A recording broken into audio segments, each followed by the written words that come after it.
Om Shanti. Good morning. साकार मुरली 1 अक्टूबर 2024। बाबा का मीठा मीठा पत्र हम मीठे मीठे बच्चों के मीठे मंथन के लिए।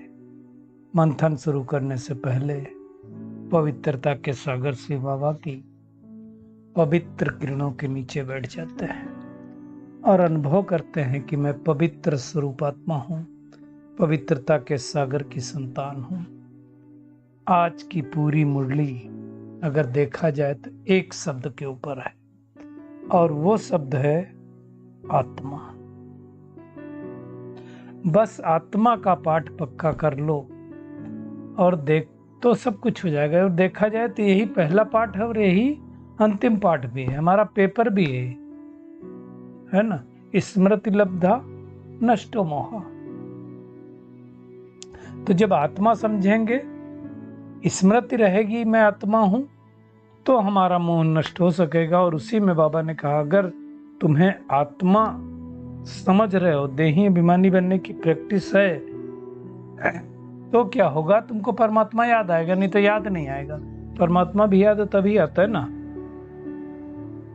तो इसकी आज हम गहराई में जाएंगे। आखिर आत्मा समझने में हमको दिक्कत क्या है, क्यों हम नहीं पहला पाठ पक्का कर पा रहे हैं, तो उसको बहुत ही गहराई से हम समझेंगे। दूसरा, बाबा ने कहा एक ऐसी नॉलेज है जिसके कारण तुम बच्चे सदा हर्षित रह सकते हो, और वो नॉलेज है कि हर एक एक्टर अपना अपना पार्ट बजा रहा है। ये नाटक है, वंडरफुल बना हुआ नाटक है। यानी यूं कह सकते हो कि ड्रामा का पार्ट अगर पक्का हो तो क्या है, आप खुश रह सकते हो। क्योंकि हम दुखी कब होते, जब दूसरे के पार्ट को देखते तभी तो दुखी होते। और एक बात बाबा ने कही कि एक कौन सा हुनर है जो एक बाप के पास है दूसरों के पास है ही नहीं। तो देही अभिमानी बनाने का जो हुनर है बाबा के पास के अलावा कोई है नहीं। क्यों, वो तो हमेशा देही अभिमानी है ही है ना, सुप्रीम है ना वो। तो वो किसी मनुष्य आत्मा को आ नहीं सकता है। तो उसके बारे में बाबा ने कहा देखो शरीर के भले नाम हैं, नाम बगैर तो कारोबार चलेगा नहीं, लेकिन ये स्मृति रहनी चाहिए कि हम आत्मा है। आत्मा समझने के लिए क्यों इतना बाबा कह रहा है, क्योंकि आत्मा के ऊपर बहुत सारे पाप कर्म चढ़े हुए हैं, विकर्म चढ़े हुए हैं, तो नष्ट तो ऐसे ही होंगे, है ना। तो उसके बारे में बाबा ने कहा।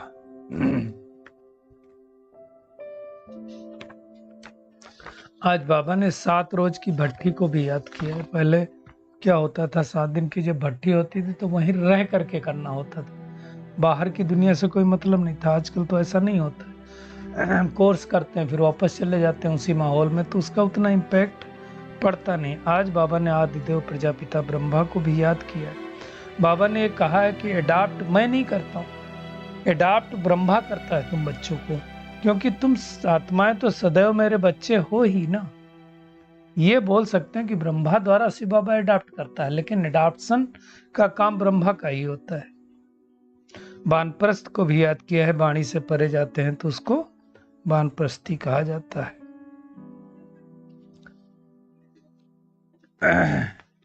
हद के क्रिएटर और बेहद के क्रिएटर की भी बात आ जाई हुई है ना। अभिव्यचारी ज्ञान, व्यभिचारी ज्ञान, उसके बारे में भी बाबा ने कहा है।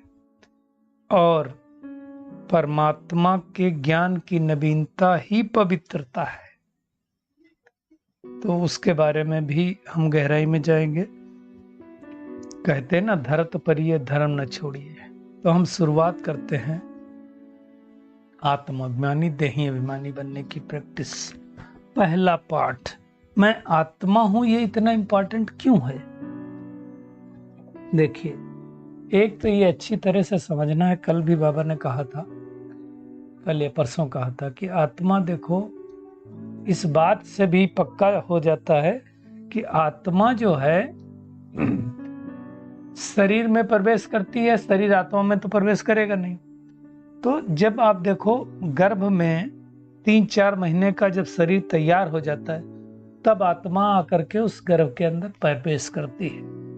तो आत्मा ही प्रवेश करती है, इसका मतलब एक्चुअल अस्तित्व तो हमारा आत्मा का ही है। अब हुआ क्या, द्वापर युग से देह अभिमान चालू हुआ, रावण राज्य चालू हुआ भी कैसे होगा, जैसे कोई विकृति कैसे आती है। एक जिस अच्छी बातें भी आती हैं, 1 से 2, 2 से 4, 2 और बुरी बातें भी ऐसे आती है ना। तो अब विकृति द्वापर युग में किसी एक आत्मा को पहली बार थोड़ा सा देहाभिमान आया होगा, तो उसको लगा होगा ये सामने वाला शरीर है, आत्मा नहीं है, और शरीर का स्वधर्म तो विकार ही है। अब जैसे ये देहाभिमान आया होगा तो उस समय थोड़ा सा ट्रेसेज में काम, क्रोध, लोभ, मोह, अहंकार, ईर्ष्या, द्वेष, नफरत, आलस और बिलापन आना चालू हुआ होगा। धीरे धीरे धीरे धीरे डिग्री बढ़ती गई होगी। क्यों? उसकी हम प्रैक्टिस इतनी करेंगे। जैसे बचपन में हम छोटे थे तो हम सुनते थे, कई लोग कहते थे ना, मेरा गुस्सा बड़ा खराब है, इनका गुस्सा बड़ा खराब है, और ये बात सुन करके उनको बड़ा फक्र महसूस होता था कि मेरे को लोग डरते हैं, डराने की भी लोग कोशिश करते थे। तो अब हमें क्या करना है, प्रैक्टिस करनी है कि मैं आत्मा हूं। ये बहुत इंपॉर्टेंट इसलिए भी है कि आत्मा ही देखो सब कुछ लेकर के जाती है।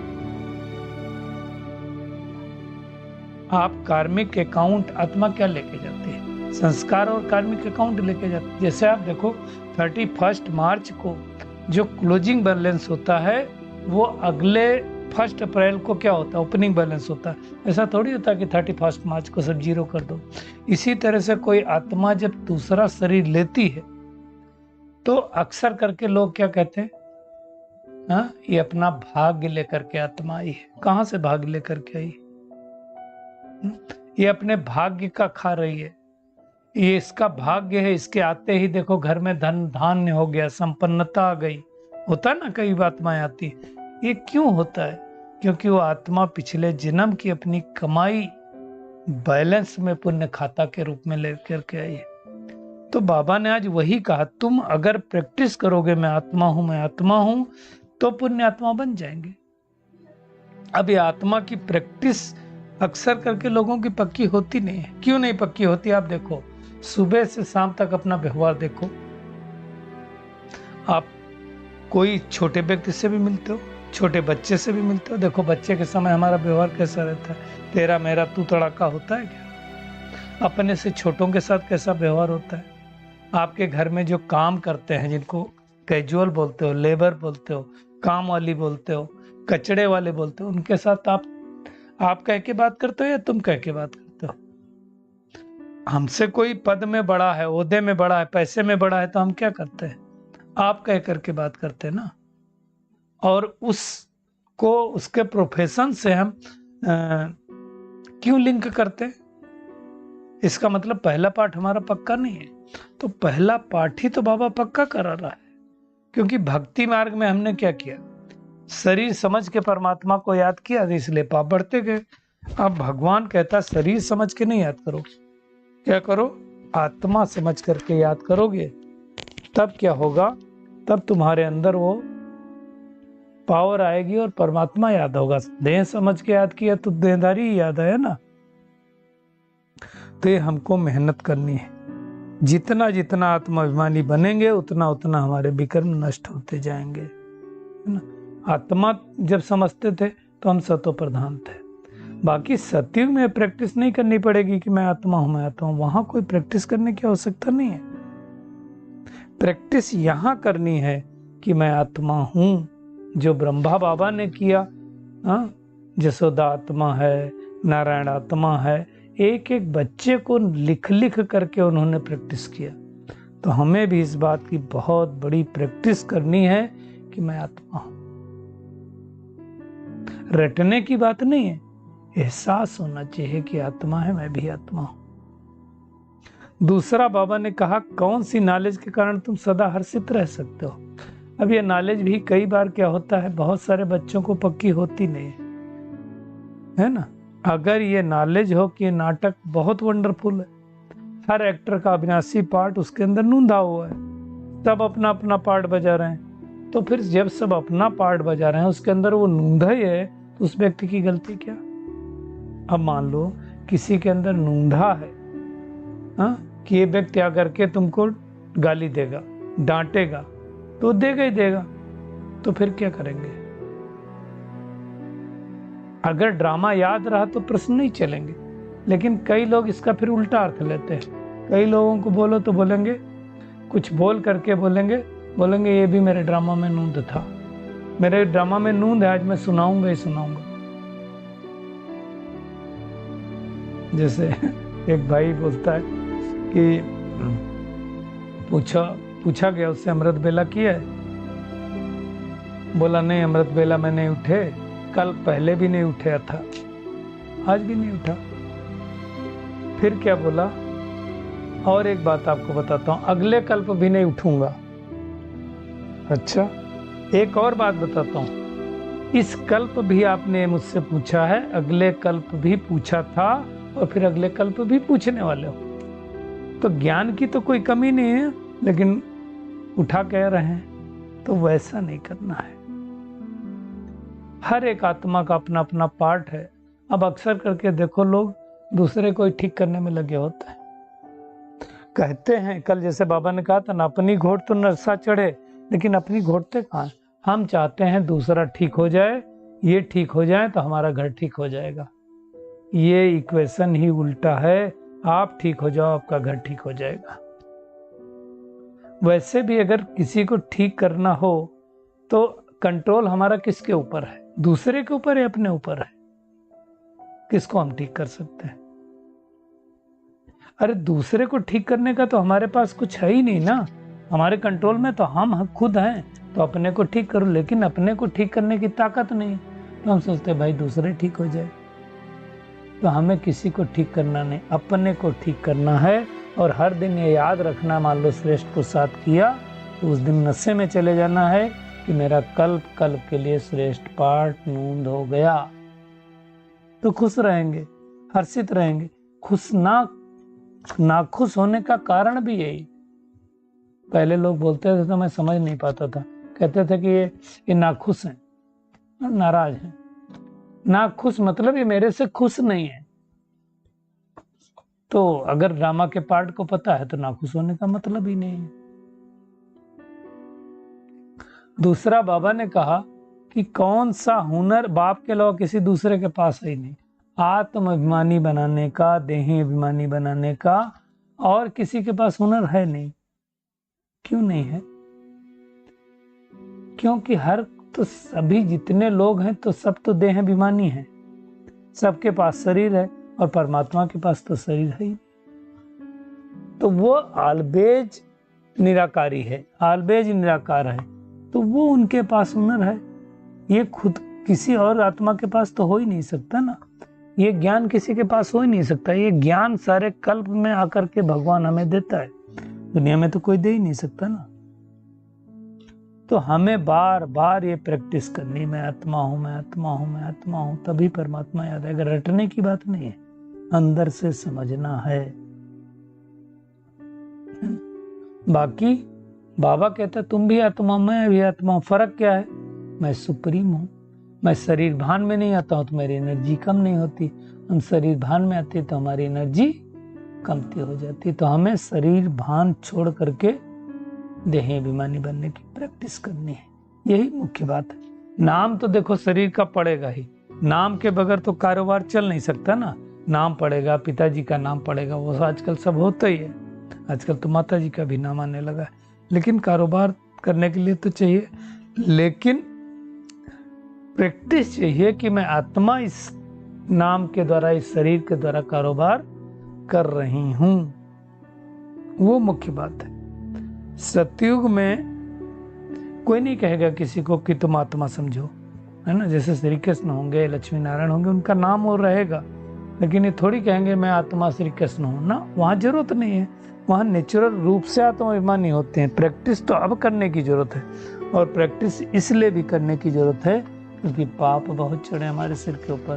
तो पापों से मुक्त करने के लिए जब तक आत्माभिमानी देही अभिमानी नहीं बनेंगे, तब तक हमारे पाप कटेंगे नहीं, है ना। फिर अब ये तो देखो कल की बाजी, फिर हम सतो प्रधान बन जाएंगे, सतयुग में जाएंगे, फिर से सतो बनेंगे, त्रेता में आएंगे, फिर से द्वापर में आएंगे, फिर कलयुग में आएंगे।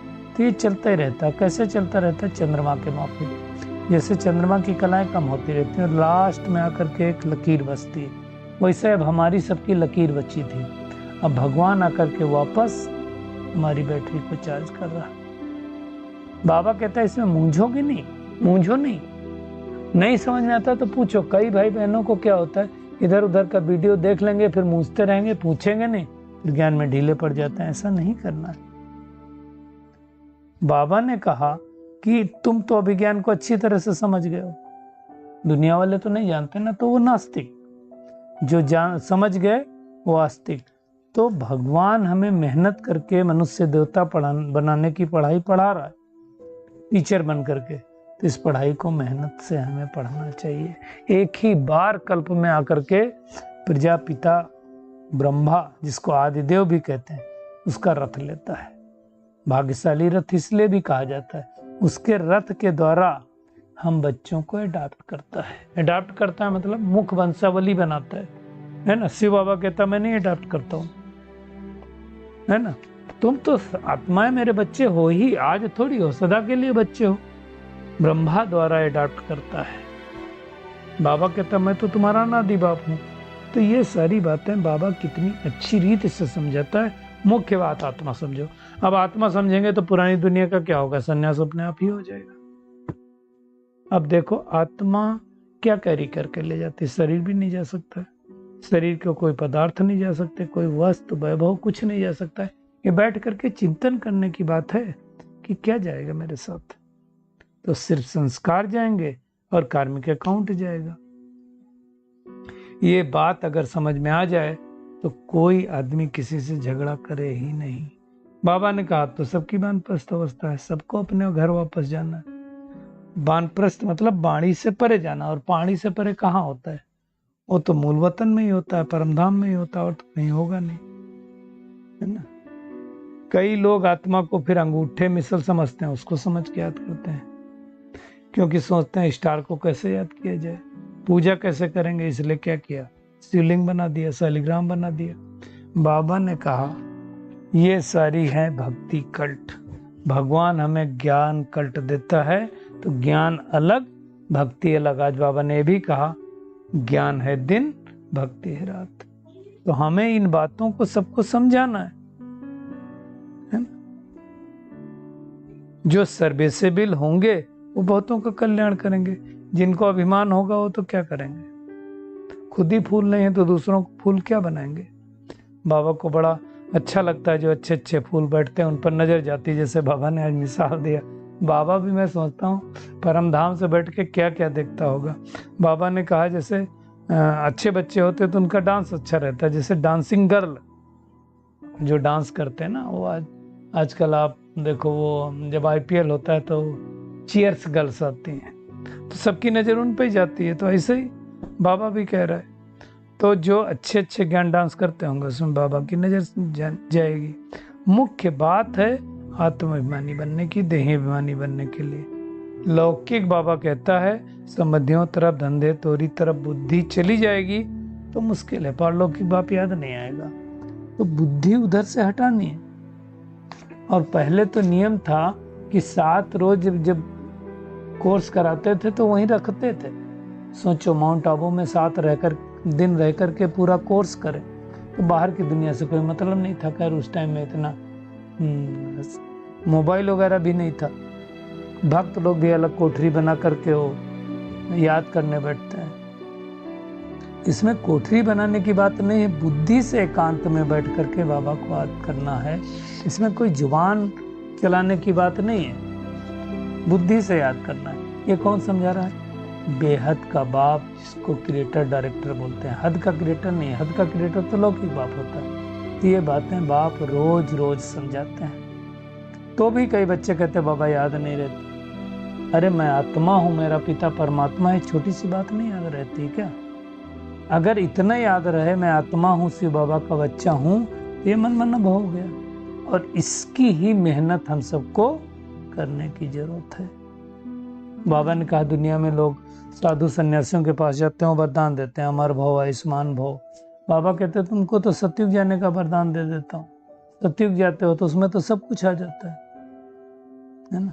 दुनिया में मनुष्य किसी के पास गए और उन्होंने कहा पुत्रवान भव और उनकी कृपा से बच्चा हो गया तो बस, तो वैसा नहीं, हमें अव्यभिचारी ज्ञान लेना है और जिसकी प्रारब्ध 2500 साल चलनी है। आज के वरदान पे आते हैं। ये जो ज्ञान है ना, परमात्म ज्ञान, इसकी नवीनता क्या है? पवित्रता ही नवीनता है। अब सोचो, जब ब्रह्मा बाबा थे, आजकल तो कोई इतनी दिक्कत नहीं होती है, तो कितना विरोध उनको करना पड़ा था, क्योंकि ये कौन सा नया ज्ञान है जो आकर के ब्रह्मा बाबा बोल रहे हैं पवित्र जीवन जीना। छोटे छोटे बच्चियां आई, कुमारियां आई, कहते मैं पवित्र जीवन जीऊंगी। ये कौन सा ज्ञान है? तो बाबा ने कहा इस परमात्म ज्ञान की नवीनता ही पवित्रता है ना। क्योंकि कहते हैं पवित्रता सुख शांति की जननी है ना। तो पवित्रता अगर नहीं है तो लगाव मुक्त नहीं बन सकते हैं, है ना। जब तक कामनाएं रहेंगी तब तक हम लगाव मुक्त नहीं बन सकते हैं, तो हमें कामनाओं से दूर हटना है। बाबा ने कहा पवित्रता द्वारा तुम प्रकृति को भी बना पावन करते हो, सारी सृष्टि को बदलते हो, इसलिए पवित्रता ही नवीनता है। इसलिए बाबा ने कहा यही फाउंडेशन है आपके जीवन का। इसलिए कहते हैं धरत परिये धर्म न छोड़िए। और उसमें गायन है रामायण में, रघुकुल रीति सदा चली आई, प्राण जाए पर वचन न जाए। इस समय का गायन है, तो हमें ध्यान देना। तो आज का टेक होम क्या है? पहला पाठ और आखिरी पाठ, मैं आत्मा हूं, इसको पक्का करना है, इसकी प्रैक्टिस करनी है ना। हर एक आत्मा अपना अपना पार्ट बजा रही है, इसलिए किसी को पार्ट को देख करके मूंझना नहीं है, हर्षित रहना है। बाबा आकर के ही हमें देही अभिमानी बना रहा है, इसलिए उसकी बार बार प्रैक्टिस करनी है एकांत में बैठ के कि मैं आत्मा हूं, मैं आत्मा हूं, मैं आत्मा हूं। अब हम सबकी वानप्रस्थ अवस्था है, इसलिए बुद्धि से सबको संन्यास करके बाबा को याद करना है। सर्वे से बिल खुशबूदार फूल बनना है। देह अभिमान बस ऐसा कोई कर्म नहीं करना है कि देश सर्विस हो जाए, और अनेकों के कल्याण करने के निमित्त बनना। चाहे थोड़ा समय निकालो, निकालना जरूर है, और निकाल करके बाबा को याद करना है। ये जो परमात्मा का ज्ञान है, इसकी पवित्रता ही नवीनता, और ये जब होगा तभी हम लगाव मुक्त बन सकेंगे। पवित्रता ही ब्राह्मण जीवन का फाउंडेशन है, इसलिए इस पर पूरी तरह से अमल करना है। अच्छा, शुक्रिया मीठे प्यारे बाप दादा, शुक्रिया आप सभी का इस मीठे मंथन के लिए। अच्छा, ओम शांति।